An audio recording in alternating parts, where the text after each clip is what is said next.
सोचो, एक आदमी कैफ़े में खड़ा होकर अनजान लोगों से हाथ जोड़कर कह रहा था, प्लीज़ मेरी ऐप इंस्टॉल कर लो। लोग हंसते थे, मजाक उड़ाते थे, कहते थे कितना बेवकूफ़ी भरा आइडिया है।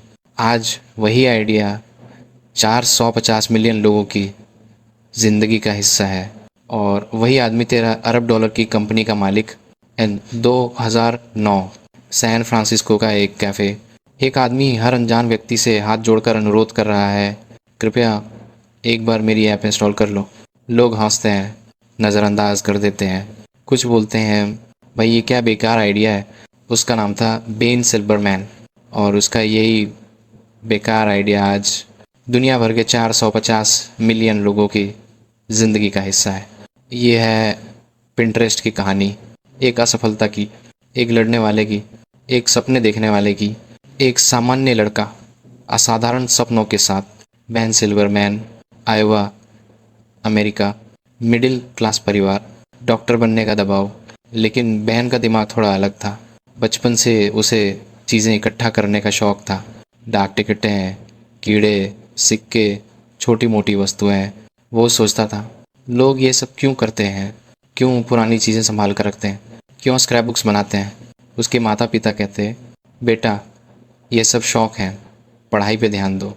लेकिन बेन के भीतर एक सवाल गूंजता रहा, क्या अगर लोग अपनी दुनिया को व्यवस्थित कर सकें, अपने सपनों को, अपने विचारों को, अपनी प्रेरणाओं को एक जगह सुरक्षित कर सकें।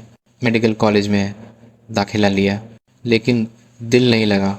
गूगल में नौकरी मिली लेकिन संतुष्टि नहीं मिली, क्योंकि उसके दिमाग में एक विचार धीरे धीरे आकार ले रहा था।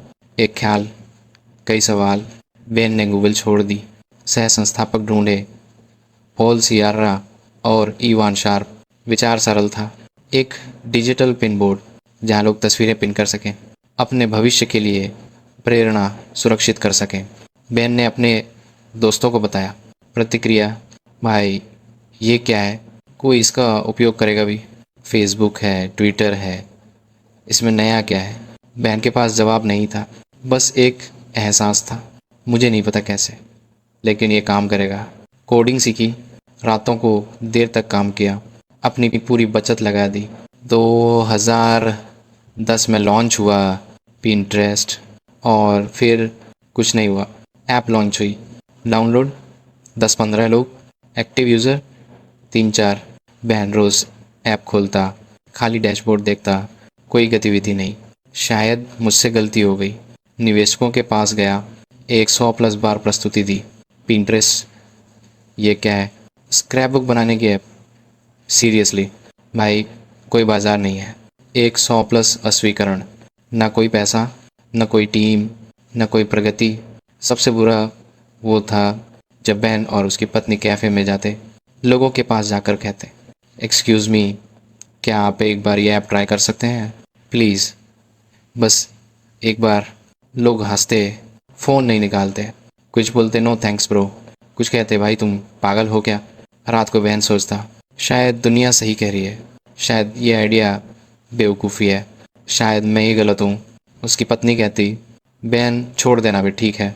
लेकिन बेन के अंदर एक आवाज़ थी, अभी नहीं, बस अभी नहीं। एक छोटी सी रोशनी। और फिर एक दिन एक ईमेल आया। एक वेडिंग प्लानर ने लिखा, हाय बेन, मैंने अपने क्लाइंट की शादी प्लान करने के लिए पिंटरेस्ट का उपयोग किया। ये ऐप कमाल है, धन्यवाद। बेन ने ईमेल 10 बार पढ़ा, बार बार किसी ने सच में इसका उपयोग किया। फिर एक इंटीरियर डिज़ाइनर ने संदेश भेजा, फिर एक कलाकार ने, फिर एक माँ ने। लोग कहने लगे, ये ऐप मेरे विचारों को सुरक्षित करता है, मैं अपना सपनों का घर इसी से प्लान कर रही हूँ, मैंने अपनी भविष्य की वेडिंग ड्रेस यहाँ सेव की है। पिंटरेस्ट ना विज्ञापनों से बढ़ा, ना मार्केटिंग से, वो बढ़ा भावनाओं से, क्योंकि लोग सिर्फ तस्वीरें सुरक्षित नहीं कर रहे थे, वे अपना भविष्य सुरक्षित कर रहे थे। धीरे धीरे लेकिन पक्का। 2011 में 1 मिलियन यूज़र, 2012 में 10 मिलियन डिज़ाइनर्स, क्रिएटर्स, कलाकार, गृहिणियाँ, सबको ये प्लेटफॉर्म अपनापन देता गया। बेन ने फीचर्स जोड़े, दृश्य खोज, business account, shopping pins, idea boards. निवेशक अब वही लोग आ रहे थे जो पहले मना कर चुके थे। फंडिंग मिली, टीम बनी, ऑफिस खुला, लेकिन बेन हमेशा ज़मीन से जुड़ा रहा। वो कहता, हम सोशल नेटवर्क नहीं बना रहे, हम एक ऐसी जगह बना रहे हैं जहाँ लोग सपने देखें। सपना हकीकत बन गया। आज पिंटरेस्ट 450 मिलियन यूज़र्स, 13 अरब डॉलर मूल्य, क्रिएटर्स, व्यवसायों और सपने देखने वालों का प्लेटफॉर्म। और बेन सिल्वरमैन, वही इंसान जो कैफ़े में लोगों से ऐप इंस्टॉल करने की विनती करता था, आज सिलिकॉन वैली के सबसे सम्मानित संस्थापकों में से एक है। लेकिन उसकी असली जीत ये नहीं है। उसकी असली जीत ये है कि जब कोई लड़की अपनी शादी के सपने सेव करती है, जब कोई कलाकार अपना मूड बोर्ड बनाता है, जब कोई उद्यमी अपना ब्रांड कल्पना करता है, वो पिंटरेस्ट का उपयोग करता है। बेन कहता है, लोग तस्वीरें नहीं सहेज रहे, वे अपना भविष्य आकार दे रहे हैं। और ये एहसास मुझे अरबपति होने से भी ज़्यादा खुशी देता है। मोरल, दुनिया हंसती है उस आइडिया पे जो अलग लगता है, लेकिन इतिहास बनाता है वही जो हारने के बाद भी खड़ा रहता है। आइडिया तब असफल होते हैं जब उनके रचनाकार हार मान लेते हैं।